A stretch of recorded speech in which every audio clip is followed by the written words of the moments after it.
የኢትዮጵያ ችግር ለረጅም ጊዜ ሲያጨቃጭቅ የቆየ ነው።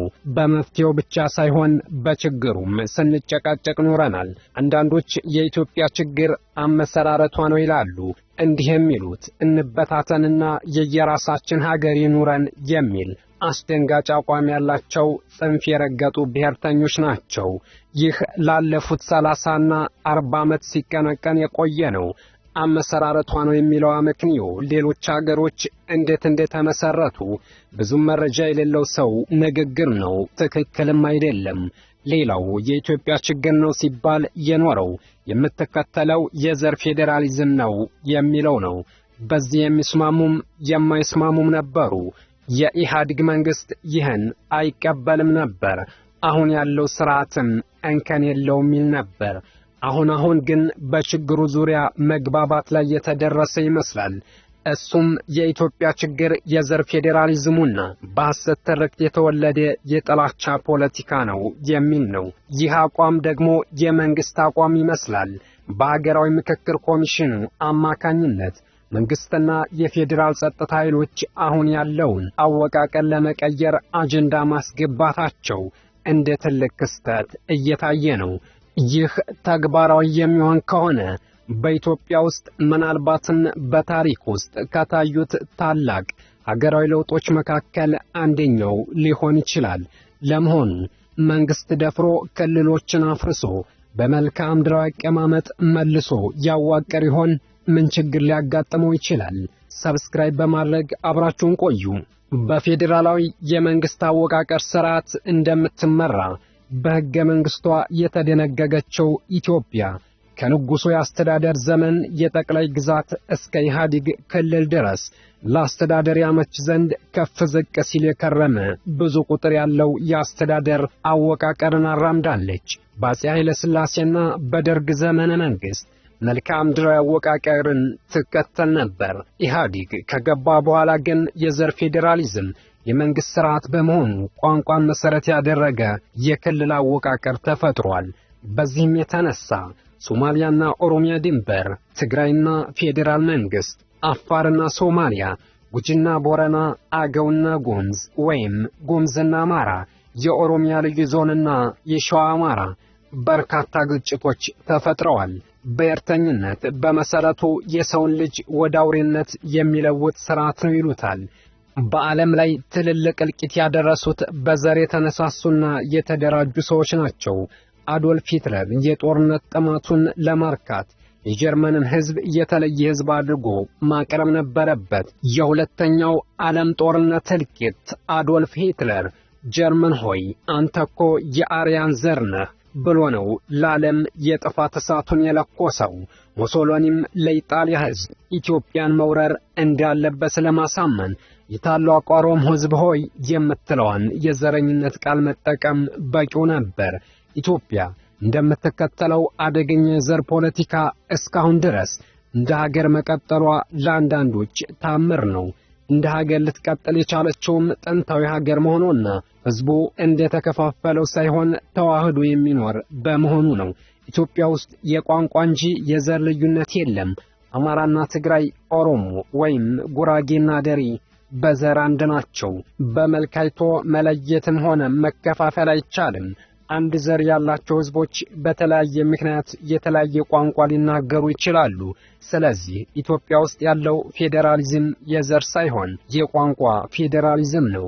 አሁን ላይ ታዲያ ኢትዮጵያ ይህንን ለመቀየር በመንግስት ደረጃ ቅድመ ያዟ ብዙዎችን አስገርሟል።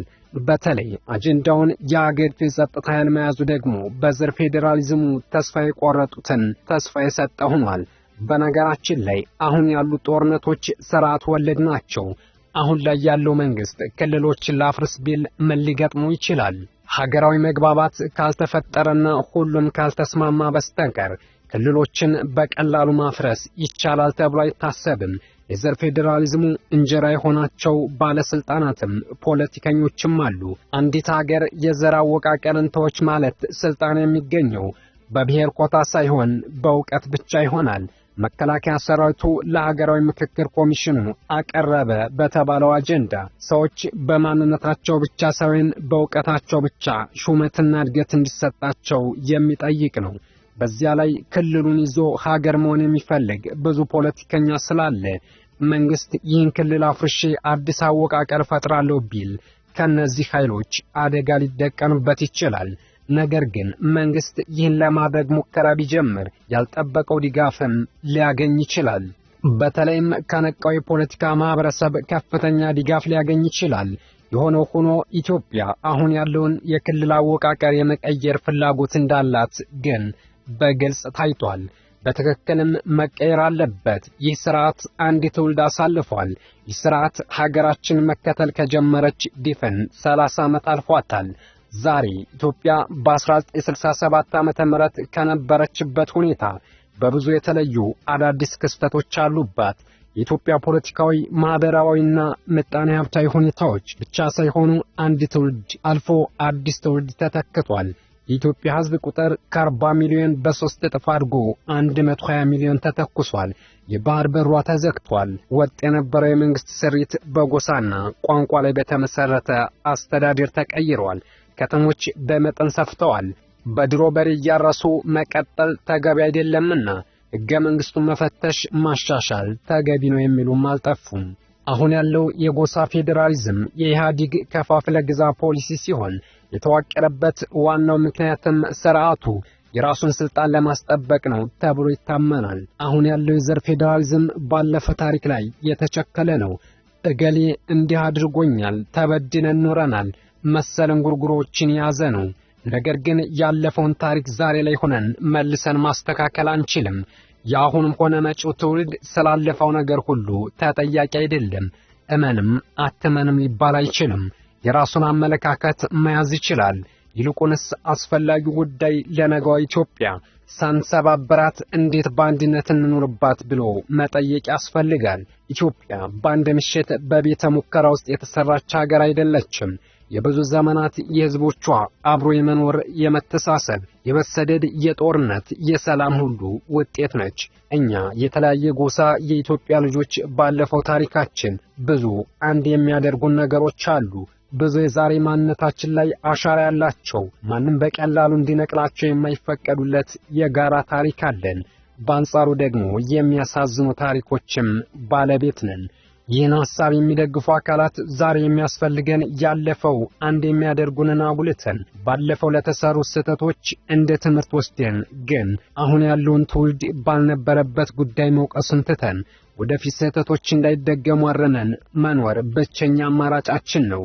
ከዚህ በዘለለ ባለፈ አሳዛኝ ታሪክ ሊሽር የሚችለው በዛሬው ትውልድ በጎ የታሪክ ተግባር ነው ብሎ ማመን መሰረታዊ ገዢ አስተሳሰብ መሆን አለበት። በዓለም አቀፍ ፖለቲካ ጥናት ውስጥ በጣም አወዛጋቢ ከሆኑት መካከል ብሔርተኝነት አንዱ መሆኑ እሙን ነው። በተለያዩ ጽንሰ ሐሳቦች መካከል ያለው ያልጠራ ብያኔ የብሔርተኝነት ምንነትና ባህሪ እንዲሁም ብሔርተኝነት የሚፈጥርበት የሚፋፋበትና የሚደበዝዝበት ሁኔታ በዋናነት ሊጠቀሱ ይችላሉ። በመጀመሪያ ሊታወቅ የሚገባው በብያኔ ደረጃ የብሔርተኝነት ግማሽ ቡራቡሬና ጉራማይሊ መልክ የለውም። አንድ እንቅስቃሴ ወይም ብሔርተኛ ይባላል አሊያም አይባልም። ሁሉም የመብት ጥያቄና ትግል ግን ብሔርተኝነት አይደለም። በተመሳሳይ በአፈጣጠርና መገለጫ ብሔርተኝነት የተለያዩ ሂደቶችን ያልፋል። ብሔርተኝነት ግቡ ከለዘብተኛ ጥያቄ እስከ ሀገር ምስረታ የሚሄድ ሲሆን በሁለት መንገድ ሊፈጠር ይችላል። አብዛኛውን ጊዜ የሚታወቀው የብሔርተኝነት ውልደት ካለው ሀገረ መንግስት ጋር ራስን በመነጠል ነው። ሁለተኛውና ብዙም ትኩረት ያልተሰጠው ካለው ሀገረ መንግስት ጋር ጠንካራ ቁርጠኝነት በመፍጠርና ለሌሎች ብሔርተኞች የመልስ ምት ነው። የመጀመሪያዎቹ ጎራ በአገረ መንግስት ግንባታ ውስጥ በቂ ሚና አልነበረኝም፣ ቢኖረኝም አገሪቱ የኔን ማንነት በሚገባ አላንጸባረቀችም፣ ከዚያም አልፎ ተጨቁኛለሁ ወይ በስርዓቱ አሊያም በሌላ ብሔር የሚል ሲሆን በሂደት የሚነሱ ጥያቄዎች ካልተመለሱለት ጉዞው የመገንጠልና አገር ግንባታ ይሆናል። ሁለተኛው ጎራ ደግሞ በአገረ መንግስት ውስጥ ታሪካዊ ድርሻ አለኝ፣ ማንነቴን ካለው አገረ መንግስት ጋር በጥብቅ የተቆራኘ ነው፣ የገነባውትን አገር ከአፍራሾች የመጠበቅ ኃላፊነት አለብኝ፣ ከፍ ሲል አገሩ የኛ ስለሆነ ሌሎች በሚናቸው ልክ ይንቀሳቀሱ ይላል። አንዳንዴ ደግሞ የመጠቃት ስሜት የብሔርተኝነት ወርሾ ከሆነ ከአጥቂዎቹ ራሳችንን የመጠበቅ እንቅስቃሴ ይጀምርና ጉዳዩ ወደ ፍጥጫ ያመራል። በዋናነት የሚፈጠረው አንዱ ቡድን ሌላው እያጠቃኝ ነው፣ የሚታጠቀው እኛን ለማጥፋት ነው ብሎ ይወስናል። ቀጥሎ ለራሱ ተመጣጣኝ ቢቻል ደግሞ የተሻለ ኃይል ወደ መገንባት ይሄዳል። ሌላው ቡድን ይህን እንደ ጥቃት ያየዋል፣ የራሱን ኃይል ያጠነክራል። እንዲህ እያለ ወደ የማያባራ ግብረ መልስ ያመራል። ይህ አሁን ኢትዮጵያ ውስጥ ያለው ብሔርተኝነት ነው። መንግስት ይህን አስተካክላለሁ ብሎ በምክክር ኮሚሽኑ በኩል አጀንዳ አቅርቧል። ይሳካለታል ወይ ከተባለ ትንሽ ጊዜ መጠበቅና መመልከት ነው። አበቃን። መልካም ጊዜ ተመኘን።